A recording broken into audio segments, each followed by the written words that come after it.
Today I'm going to show you a presentation that I made for my 10th grade students and their parents about drugs. I wanted to highlight the different kinds of drugs that are out there, but I also wanted to talk about protective factors and risk factors and also give them some resources that we have available to them, both within our school and also in our community. First of all, I wanted to highlight the different kinds of drugs. I wanted to just talk about what they are, how they affect our bodies, some of the side effects, dispel kind of any misconceptions that the students might have had, or even the parents. So the first thing we talked about is alcohol. I wanted to highlight this just very briefly. We do spend more time in another unit talking in length about alcohol, but I felt like it was important to talk about it once again, just to highlight some of the things about it, kind of what it gives the user, why people use it, the dangers, the side effects, and also talk about it being mixed with other drugs. Although, like I said, I do highlight this in other units, I did want my students and parents to see that we are talking about this once again. The next thing we talk about is caffeine. And I know that a lot of people don't look at this as a drug, but it does have addictive properties. And I do want my students to realize that there is a danger that comes along with caffeine. A lot of times in this day and age, kids are drinking coffee at a very young age. They are also using different kind of caffeine pills in order to stay awake longer, in order to study longer, in order to stay awake during the day because they have been up all night. And just with things that are put on the market geared towards kids, I wanted them to understand the side effects.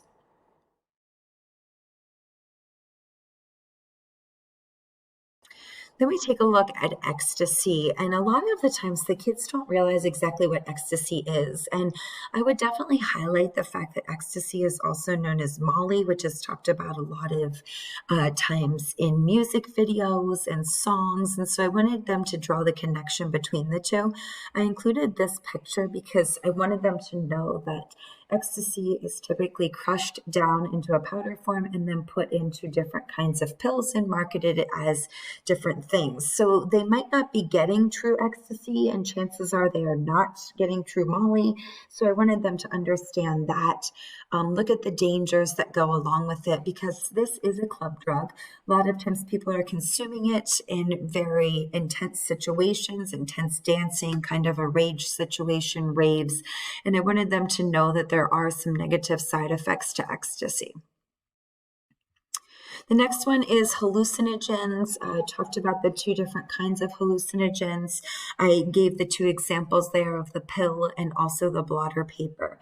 I wanted them to realize that a small amount can have a big effect on their life for a very long time.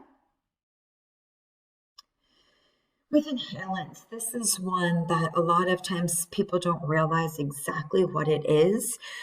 It's compressed air. Typically, it is a gas that is placed at the bottom in order to get that liquid out of the bottle. Many times you hear of whippets, you hear of sniffing, huffing, but I also wanted them to realize that there could be a thing called sudden sniffing death. This could happen after one time, or it could happen after 12 times of use. You just never know. It's like playing Russian roulette. Then we talk about marijuana. In this presentation, I didn't highlight the fact that it is now legalized, and a lot of times it is legal for recreation use as well as medical use. I just kind of wanted to hit on this topic very quickly and then move on. Give the kids a chance to ask any questions about this. Typically, this topic causes a lot of breakout conversations, and I wanted to allow time for that.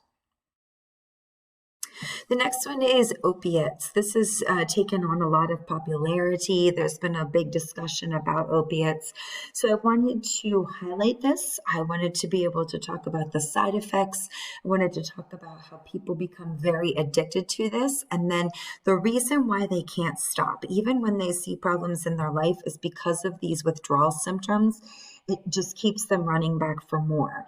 Now, one thing that I did not write on here, but I do highlight in my presentation, is that a lot of times people struggle to get the opiate pills, such as Oxycontin. So then they will go to other things, such as heroin. It is a cheaper version. It gives the same kind of feeling and will allow people to get rid of those withdrawal symptoms relatively quickly. Now we're going to talk about risk factors and protective factors. I want my students to realize that there are things in their life that could cause kids, maybe not even themselves, to run towards drugs. These are things that are out of a person's control. It can be family, it could be peer pressure. They could have a thrill-seeking personality, meaning they love that adrenaline rush. Sometimes kids don't know how to deal with stress appropriately or in healthy ways, so they'll run to drugs in order to deal with it. They have a low self-worth. They're constantly looking for approval from other people, and they get that through being involved in drug use.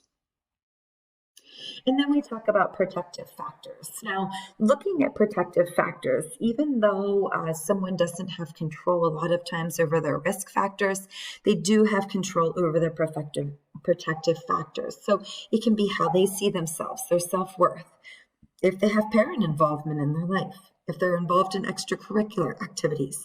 They have goals set in place for their life, place value on education. So school is not a 180-day jail sentence. It is an opportunity to improve their life for the future. In this part of the slideshow, we watch this show. It's an Oprah show. And this girl that is pictured there, her name is Veronica. And the first link that you see there is to the first part of the video. And you get to meet her mom and her brother, who are both addicted to prescription pills.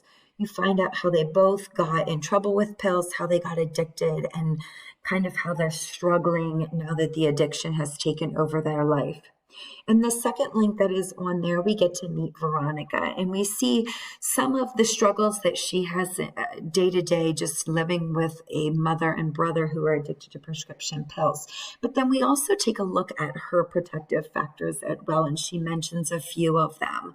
I have the kids look out for these things during the video, and then we talk about it afterwards. So we talk about what were some of Veronica's risk factors. Her mother and brother both addicted. They're getting kicked out of their home. Their electric is turned off. There's not much food in the refrigerator. Then we talk about some of her protective factors. She mentions that she loves school. She joined the cross-country team. She had some adults in her life to help her father, her grandmother. Then we get to see this update on Veronica and her mother. They actually had a follow-up on them at the Oprah show. And so it kind of highlights how Cheryl was in a really bad place, but she was able to bounce back. And now she and Veronica have a good relationship. The mother has he has overcome her addiction. We don't hear anything about the brother, though, so we're not sure how well he is doing. And now I wanted to talk about some resources that are available to the individuals.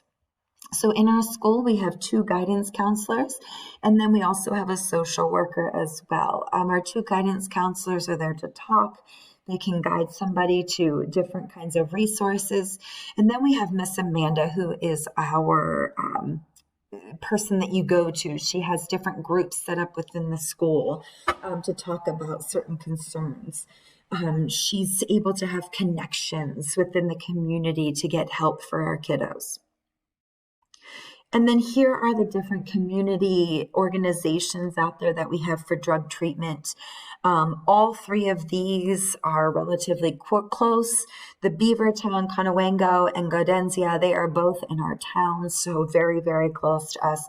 Allenwood is a little bit further, but that is an inpatient facility along with Conewango. So they always are open. There's always a place for you to call, to reach out to talk to somebody who is trained to help you know exactly what to do.